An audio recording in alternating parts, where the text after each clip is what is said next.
Riprende la marcia del Bisonte, rimane ferma al terzo KO di fila la VBC Trasporti Pesanti. Il match tra Firenze e Casalmaggiore regala il ritorno a successo per le ragazze di Massimo Bellano, che liquidano 3-0 le casalasche di Volpini.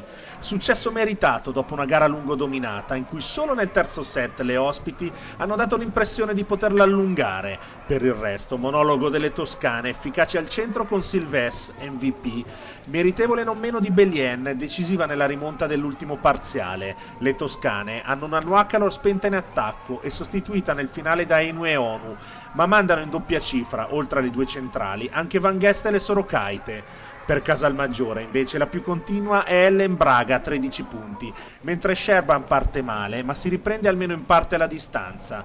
Nullo l'apporto di Malual, che cede il passo nel secondo parziale a Linda Mangani, velenosa dai 9 metri con 3 ace. Il primo set vede Firenze staccarsi subito sul 9-2 e chiudere 25-18 con una super Sorokaite. Stesso punteggio nel secondo, con le ospiti che restano a contatto fino al 12 pari, subendo poi un 10-2 aperto da un turno di battuta di Silves. Nel terzo set Casalmaggiore non molla, difende più e meglio e si stacca 13-17. Belien, con 4 punti di fila, 2 attacchi e 2 muri, e a fine frazione saranno 3-3, propizia il 19 pari, poi squadra a braccetto sino al 23-24, quando la neoentrata Nollema, con un attacco e un ace fortunoso vista la deviazione del nastro, genera il sorpasso, prima della chiusura di Inoue Onu 27-25.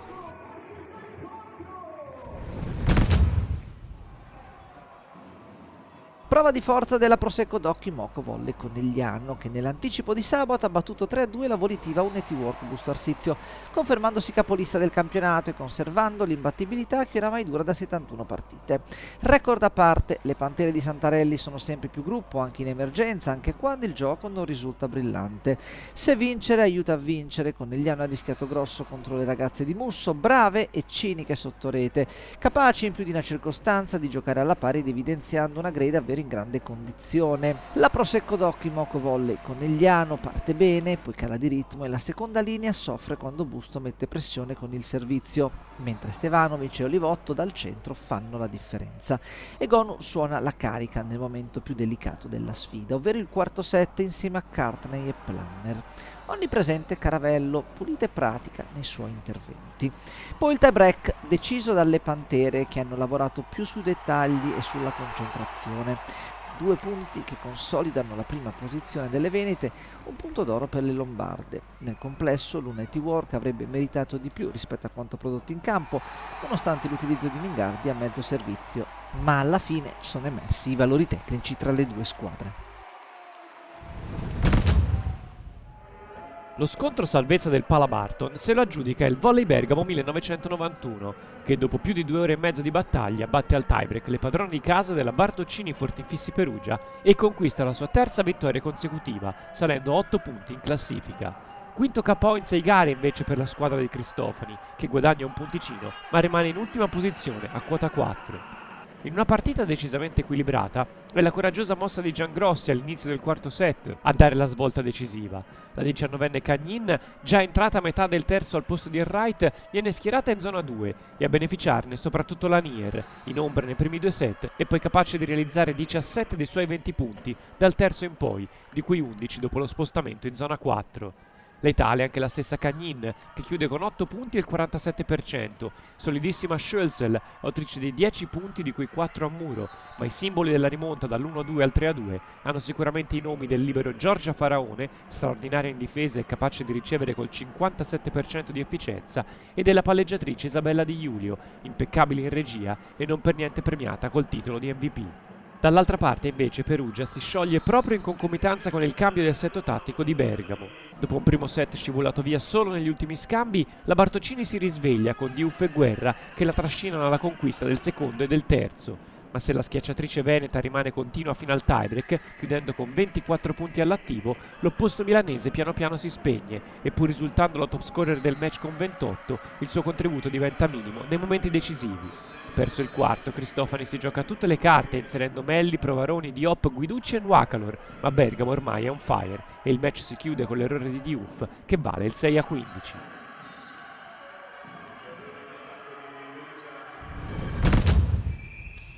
la terza vittoria di fila per la Reale Mutua Fenerachieri, che conquista così 3 punti in palio anche nell'inedita sfida contro Acqua e Sapone Roma Volley Club nell'anticipo della sesta giornata. Il +3, costruito dalle padroni di casa nella prima metà del set, viene però annullato dal recupero delle avversarie, che riaprono così i giochi sul 16-16. Una Chieri fallosa a servizio, ma che riesce a rimediare con i fondamentali di muro e attacco, e che alla fine chiude sul 25-20. Il secondo set è subito un allungo delle bianco-blu, che, una volta messa la freccia a metà del parziale, lasciano ben poco spazio alle capitoline per tentare il recupero, nonostante strenue difese e una ricezione alla fine di molto superiore a Chieri. Finale fotocopia col punteggio di 25-20. In avvio di terzo set è Roma a esprimere il gioco migliore, costringendo addirittura coach Bregoli a fermare subito il gioco sul 2-5. La formazione ospite, trascinata dagli attacchi a tutto braccio di Klimets, deve però fare i conti, ancora una volta, con la prestazione corale delle chieresi, che chiudono definitivamente sul 25-17. Set, match e giù il sipario al Palafenera in appena 81 minuti di gioco. Il titolo di MVP è per Francesca Villani, che mette a referto 14 punti con il 58% in attacco, in attesa della sfida e del big match tra Chieri e Conegliano di mercoledì sera. Dopo 2 sconfitte consecutive patite al tie break contro 2 corazzate come Conegliano e Novara, Monza riesce a trovare una vittoria importante per 3-1 sul campo di una diretta concorrente in classifica come Scandicci, il tutto all'interno di una gara ricca di capovolgimenti dove fondamentale è stato sicuramente il terzo set, un parziale che sembrava saldamente in mano alle toscane e che invece ha vinto a vantaggi la formazione di Gaspari. Il primo set a senso unico, Monza che parte forte e mostra di avere un vero e proprio strapotere al centro grazie a Danesi e Zakheyu. Al resto ci pensa la grande ex Stejak, che parte un po' in sordina ma che gradualmente fa sentire il proprio contributo. Col punteggio di 25-14 per le lombarde si va al cambio di campo, parti totalmente invertite nel secondo set dove invece abbiamo assistito ad un dominio savino. Importante per le scandicesi l'ingresso in campo di Ortman al posto di una spenta Natalia. I problemi in attacco adesso sono tutti nella metà campo di Monza e anche questo parziale si chiude 25-14, solo che stavolta a gioire sono le padrone di casa. Il terzo è il set della verità. A lungo la Savino del Bene si trova davanti all'avversario fino a raggiungere addirittura un distacco di +6 quando maggiormente serve. Ecco però che spunta Gennari, la quale diventa protagonista assoluta della rimonta di Monza con i suoi attacchi e i suoi muri. Pietrini annulla un set point per la Vero Volley sul 24-23, poi però la compagine Briazzola fa il suo il parziale per 26-24. Nel quarto infine la Vero Volley prende il largo verso un porto chiamato vittoria grazie ad una serie importante di punti messi a segno dalla MVP Stejak, anche se è Candy a mettere il punto esclamativo sulla gara con una fast vincente, quella del 25-18 e del 3-1 finale. La Savino del Bene perde così l'occasione per trovarsi seconda in classifica assieme a Novara e resta bloccata a quota 11 punti e al quinto posto dove viene raggiunta proprio da Monza.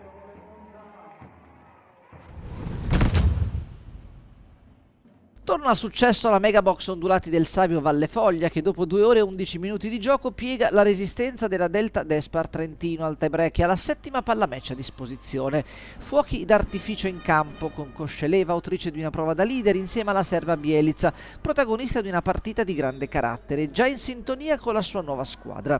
Le trentine in ogni caso hanno da recriminare, soprattutto perché in vantaggio 2-7-0 hanno perso lucidità sotto rete, concedendo alle avversarie più margine in attacco. Se la correlazione muro-difesa premia le marchigiane, dall'altra parte della rete le ragazze di Bertini hanno avuto una distribuzione del gioco più leggibile.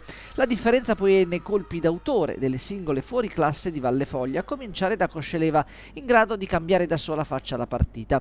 Piani e Nisetic nella Delta Despar cercano di incidere sul match, anche quando la forza esplosiva degli attacchi delle padroni di casa inizia a colpire con precisione. Così Jack Chisal fornisce una prova importante al centro, ma è la regia di Scola a segnare gli equilibri della sfida. Valle Foglia rimonta allo svantaggio e al tiebreak rintuzza colpo su colpo fino all'apoteosi finale, quando il muro di Scola manda in visibilio il Palasport di Urbino per il 23-21 finale. Con questi 2 punti incamerati, la Megabox Ondulati del Savio lascia l'ultimo posto e raggiunge le trentine e Cuneo a quota 5. Per la Delta Despar invece il punto conquistato ha il sapore di un mezzo passo falso.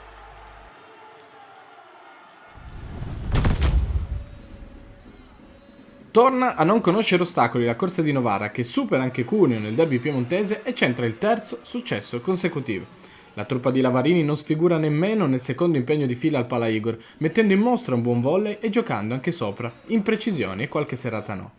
Di fronte, una Cuneo alla ricerca di punti importanti, alla prima di 4 partite, una più difficile dell'altra e con il dolore ancora fresco di doverla affrontare senza Lice dei Gradi.